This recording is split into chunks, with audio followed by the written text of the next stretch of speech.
Hello and welcome to another episode of CWE Inside the Ring with Crunkman. I'm your host, the man himself, Crunkman. Let's get started, shall we? Let's start off with prophecy. Here's what went down this week in prophecy.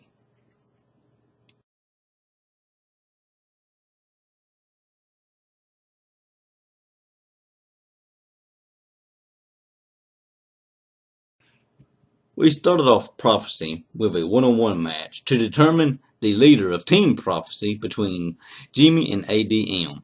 Jimmy wasted no time in getting his hands on ADM as he jumped him as he made his way to the ring.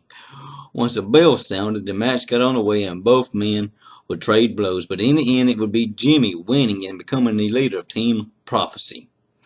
Headed into Devil's Playground.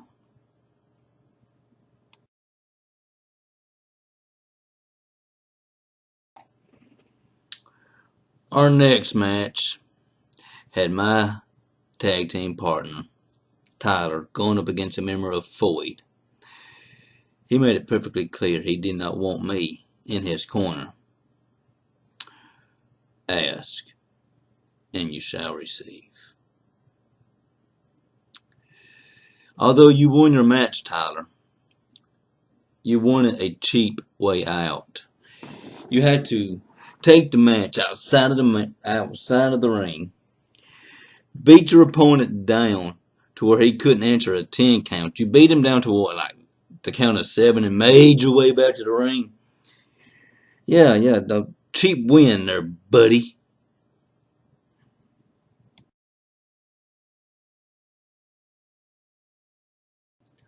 Our next match of the night was between the tag teams of the Radicals and Hardcore Heat.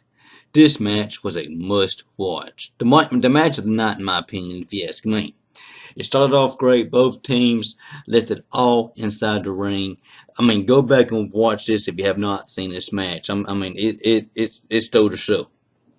But in the end, Hardcore Heat, well, they just didn't have enough heat. And it would be the Radicals coming away with the victory.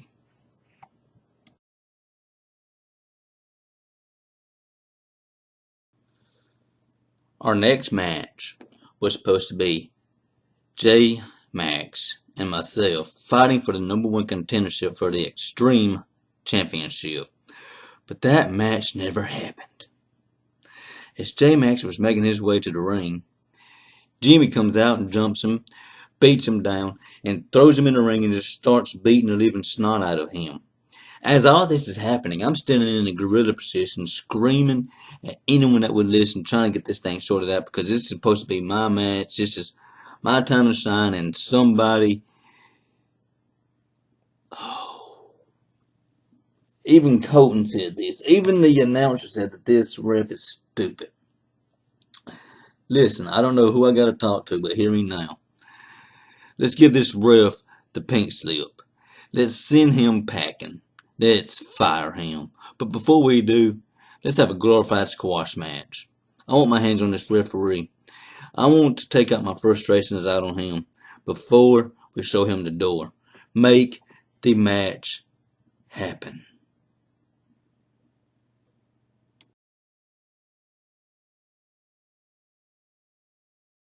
Well, now it would be main event time. We'd have Triple C taking on Braxton. These two men have a history. They know each other well. And neither one of them had the upper hand for very long. But in the end, it would be Braxton coming away with the victory. But that's not what everybody's talking about. At the end of the match, as Braxton is celebrating his win, Floyd would come out, jump Braxton, and beat him down. And even Triple C would join in the action. At the end of the match, at the end of the night, Braxton was, well, he was laying lifeless in the center of the ring.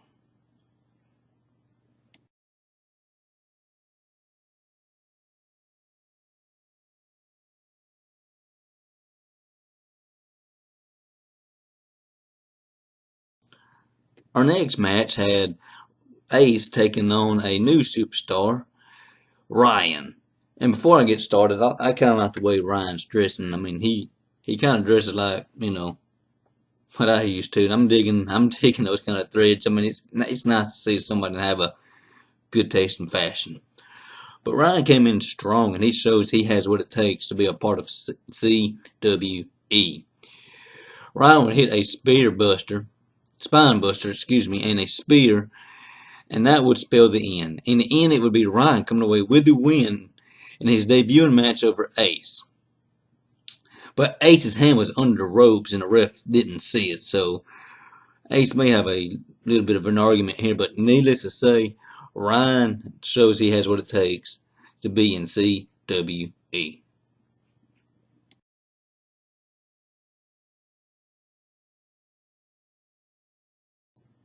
Our next match had the Bronga Knights taking on the Devil's Doorman. This match was sad, okay? I mean, this was a sad match if you was a fan for the Bronga Knights. This match was just a glorified squash match. I mean, the Devil's Doorman just had their way for this match. I mean, it was just a squash match from the word go. Nothing to write home about. After the match, we did have a creepy message for Sophie from Quinn. So I mean, there's something brewing there. Just stay out of her way. But something's brewing.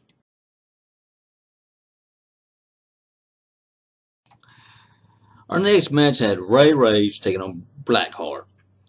The winner of this match would be the final team of Team Anarchy. So there was a lot on the line. In the end, it was Ray that had his hand raised high at the end of the match.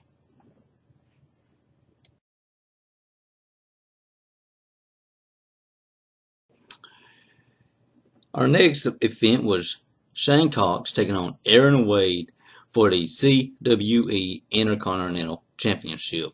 The winner takes the gold. Shane Cox versus your CWE Intercontinental Champion, Aaron Wade. Both men had something to prove, but only one of them could come away with the championship in the end. Shane started off strong. Aaron would get going and show just why he is the champ.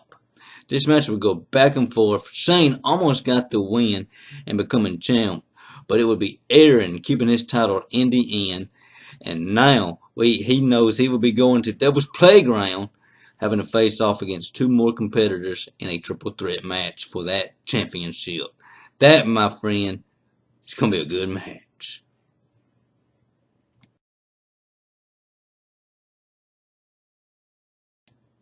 Our next match was Daniel Dino taking on Eric in what was supposed to be an extreme match. But this match wasn't too extreme. It only had one ladder, and it was just used like once. But the match is not what we need to be talking about. At the end of the match, after Daniel won, Team Prophecy came out of nowhere and jumped him and beat him up, getting the upper hand before the pay-per-view. And that's your recap of this weekend's action. Hope y'all enjoyed it. Get ready for the next one.